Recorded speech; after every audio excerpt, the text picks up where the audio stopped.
रुद्रप्रयाग में आबादी वाले इलाकों तक पहुंची आग। जंगल की आग की चपेट में आई 2 गौशालाएं। जकोली में जलकर खाक हो गईं 2 गौशालाएं। ग्रामीणों ने कड़ी मशक्कत के बाद इस आग को बुझाया। आपको बता दें, पिछले हफ्ते भर से जंगल सुलग रहे हैं। आग लगी हुई है कई जगहों पर और ऐसे में आग की चपेट में ये गौशालाएं आई। बड़ी मुश्किल से जाकर लोगों ने इन गौशालाओं में लगी हुई आग को बुझाया, लेकिन इसमें जलकर खाक हो गई दोनों गौशालाएं। रोहित डिमरी हमारे साथ फोन लाइन पर जुड़ गए हैं। रोहित, बताइएगा, जंगल सुलग रहे हैं, गौशालाओं तक की आंच कैसे पहुंची?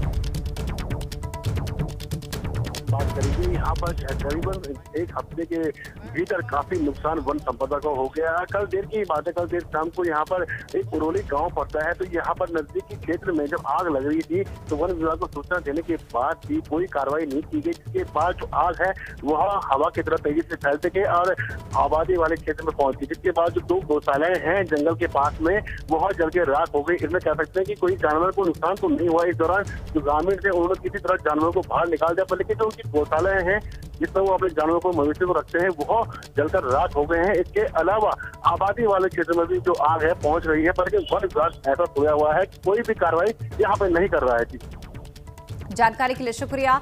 तो आप बता रहे हैं किस तरह की लापरवाही वहां पर हो रही है और लगातार जंगल सुलग रहे हैं और उसकी आंच धीरे धीरे अब आबादी वाले इलाकों तक भी पहुंचने लगी है।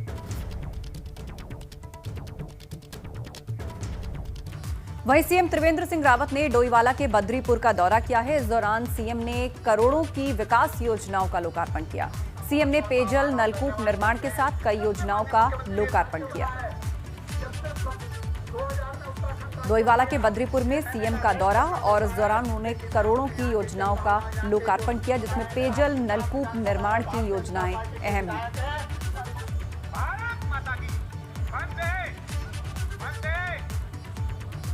कृषि कानूनों को रद्द किए जाने की मांग को लेकर किसान आंदोलन कर रहे हैं। काशीपुर के बासखेड़ा खुर्द के किसानों को फसल पर ट्रैक्टर चलाने का वीडियो सामने आया। इसमें किसान खेत में खड़ी फसल पर ट्रैक्टर चलाकर उसे रौंदते हुए दिख रहे हैं और बताया जा रहा है कि किसानों ने करीब 12 एकड़ गेहूं की फसल को ट्रैक्टर चलाकर नष्ट कर दिया। तो ये तस्वीरें दिखा रहे हैं किस तरह से इस किसान ने अपनी गेहूं की फसल, जो कि तैयार थी, कटाई उसकी होनी थी, लेकिन उसने ट्रैक्टर चलाकर अपनी पूरी फसल को खुद ही रौंद डाला। कृषि कानून के विरोध में इस तरह की तस्वीरें अलग अलग जगहों से सामने आ रही हैं, जहां खेत में खड़ी फसल पर किसान ट्रैक्टर चलाकर उसे बर्बाद कर रहे हैं। जो जोतगी हम अन्नदाता हैं, खाना भी हमें, हमारे जंगल भी पालने हैं, भेड़ बकरी पालती है, सब अनाज से, सब दुनिया अनाज खाती है, जानवर अनाज खाते हैं। तो हम रिक्वेस्ट करिए इनसे कि ये हम इसको ना जोतें। तो ये मेरे ख्याल में मान जाएगा। अब 10-12 एकड़ तो जोत गई है, अब बाकी ट्रैक्टर खड़ा जोत रहे, हमने रुकवा दिया है, मेरे मान जाएंगे ये, अब नहीं जोतने देंगे हम ट्रैक्टर के आगे खड़े हो जाएंगे। रिक्वेस्ट करेंगे इनसे कि अब मत जोतो, रहने दो ऐसे ही। चुनावी मौसम में एक बार फिर से हल्द्वानी के जमरानी बांध की चर्चा होने लगी है। जमरानी बांध का सपना 45 साल पुराना है, जिसके धरातल पर उतरने का अब तक इंतजार हो रहा है।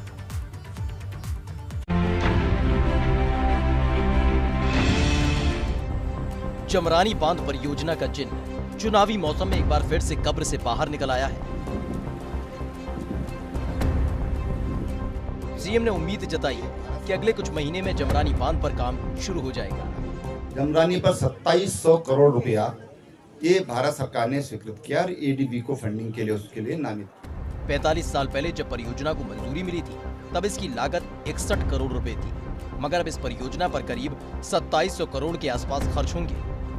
45 साल के भीतर बांध की लागत 39 गुना बढ़ चुकी है, मगर जमरानी बांध का काम 1 इंच भी आगे नहीं बढ़ा। मैं समझता हूँ कि जमरानी बांध तब तक नहीं बनेगा जब तक कि सरकार कोई बजट इसके लिए न दे। आज पैसा ये कहीं से मुहैया नहीं कराते, खाली घोषणाएं करने से डैम बनेगा मैं समझता नहीं होगा। इससे पहले भी सरकारें, कांग्रेस की भी सरकारें रही, उसमें भी शिलान्यास हुआ। माननीय केसी पंत जी केंद्रीय मंत्री थे तब इसका शिलान्यास हुआ, तिवारी जी मुख्यमंत्री तब इसका शिलान्यास हुआ। केवल कहने से बांध नहीं बनेगा। जमरानी बांध के निर्माण से यूपी के साथ साथ उत्तराखंड को भी फायदा होगा। इससे उत्तराखंड और यूपी को सिंचाई की सुविधा मिलेगी, साथ ही बांध से 14 मेगावाट बिजली उत्पादन भी होगा, जबकि उत्तराखंड को 52 क्यूबिक मीटर पानी भी पेयजल के लिए मिल सकेगा। मगर बड़ा सवाल ये है कि जमरानी बांध कागजों से उतरकर कब जमीन पर बनना शुरू होगा। 2022 का विधानसभा चुनाव नजदीक है, लिहाजा जमनानी बांध परियोजना का जिन बोतल से फिर बाहर निकल चुका है। मुख्यमंत्री त्रिवेंद्र सिंह रावत ने इस परियोजना को जल्द शुरू होने की बात कही है। अब देखना बाकी रहेगा कि विधानसभा चुनाव से पहले जमनानी बांध परियोजना में कार्य होता है या नहीं। अंकित शाह, एबीपी गंगा, हल्द्वानी। और अब इस वक्त एक बड़ी खबर, सभी 13 अखाड़ों की पेशवाई की तारीख घोषित हो गई है। हरिद्वार से ये बड़ी खबर हमें मिल रही है, जहां पर सभी 13 अखाड़ों की पेशवाई की तारीखें सामने आ गई हैं। किस अखाड़े की किस दिन पेशवाई होगी? 27 फरवरी को फहराई जाएगी धर्म ध्वजा। 3 मार्च को निकलेगी निरंजनी अखाड़े की पेशवाई। एक एक करके वो तारीख आपको बता रहे हैं। सभी 13 अखाड़ों की पेशवाई की तारीखें घोषित हो गई हैं। जूना और अग्नि अखाड़ा की पेशवाई निकलेगी 4 मार्च को। 3 मार्च को धर्म ध्वजा फहराई जाएगी। आवाहन अखाड़ा की पेशवाई 5 मार्च को निकलेगी। लेकिन इस बीच निरंजनी अखाड़े की जो पेशवाई है वो 3 मार्च को निकलेगी। आनंद अखाड़ा पेशवाई 5 मार्च की होगी। महानिर्वाणी अखाड़ा की पेशवाई 8 मार्च को। श्री पंचायती नया बड़ा उदासीन अखाड़ा 5 अप्रैल को उसकी पेशवाई होगी। बड़ा उदासीन अखाड़ा की 4 अप्रैल को पेशवाई निकाली जाएगी। श्री निर्मल अखाड़ा की पेशवाई 9 अप्रैल को निकाली जाएगी। श्री दिगंबर अणी अखाड़ा, श्री निर्वाणी अणी अखाड़ा और श्री पंच निर्मोही अणी अखाड़ा की पेशवाई 6 अप्रैल को होगी। श्री पंच अटल अखाड़े की पेशवाई 9 मार्च को निकलेगी। तो एक एक करके उन सभी 13 अखाड़े और उनकी जो पेशवाई है वो किस तारीख को होगी वो हम आपको बता रहे हैं। 3 मार्च को निरंजनी अखाड़े की पेशवाई निकलेगी। सभी 13 अखाड़ों की पेशवाई की तारीखें घोषित कर दी गई हैं। सबसे बड़ी बात, 27 फरवरी को धर्म ध्वजा फहराई जाएगी और उसके बाद 3 मार्च से शुरुआत होगी पेशवाई की। निरंजनी अखाड़े की पेशवाई 3 मार्च को होगी।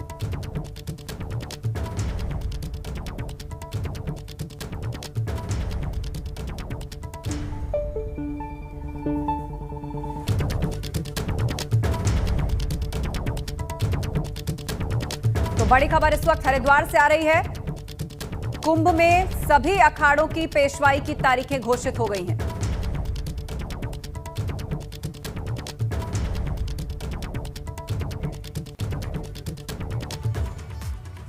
उधर महाकुंभ के लिए साधु संतों ने तैयारियां तेज कर दी हैं। 3 मार्च को निकलने वाली निरंजनी अखाड़े की पेशवाई को लेकर रमता पंचों का हरिद्वार पहुंचना भी शुरू हो गया है।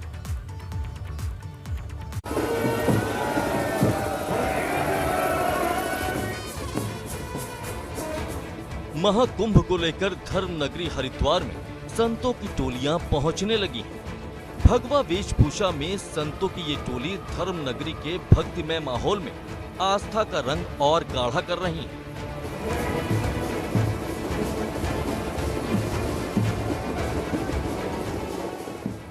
तीन मार्च को निरंजनी अखाड़े की पेशवाई को लेकर अखाड़ों की तरफ से तैयारियां शुरू हो गई हैं। रमता पंच धर्म नगरी पहुंचने लगे हैं। इनके पहुंचते ही माना जा रहा है कि कुंभ की शुरुआत भी हो गई। नगर प्रवेश है। रात तक हमारे सभी नागा और साधु इकट्ठे होकर के यहीं रुके थे। अब आज से मेला की शुरुआत है। 3 तारीख को हमारी भव्य शोभा यात्रा, आज तक ऐसी हुई नहीं होगी। महाराष्ट्र का बैंड आ रहा है जो मोहित कर देगा। हेलीकॉप्टर रहेगा, ड्रोन रहेंगे जो फूलों की बरसात करेंगे। पेशवाई से पहले अखाड़ों की तरफ से शहर में भ्रमण किया गया। कुंभ के दौरान अखाड़ों के यही साधु संत खास पहचान होते हैं। अब कुंभ में इनके आगमन से धर्म नगरी कुंभमयी नजर आने लगी।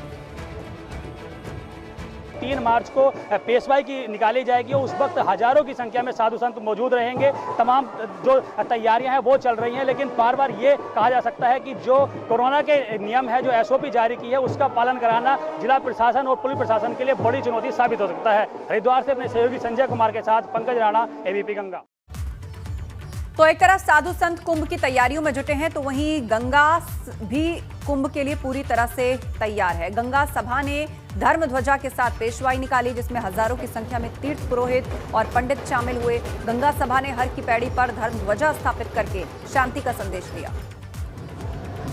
बात का प्रतीक है कि विश्व में शांति, अमन, प्रियता और सनातन परंपरा का संदेश देने वाला हर की पौड़ी क्षेत्र अपने आप में एक विशेष ध्वजा के साथ, विशेष परंपराओं के साथ अपनी प्रतिष्ठा का एक विशेष प्रारंभ करने जा।